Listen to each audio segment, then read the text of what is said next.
There's Aubrey. We just put the birdhouse she made about 5 or 6 years ago up on the tree.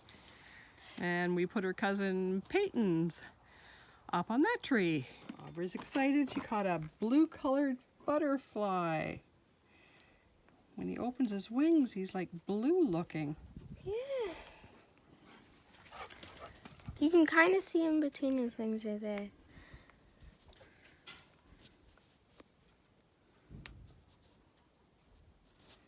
First butterfly.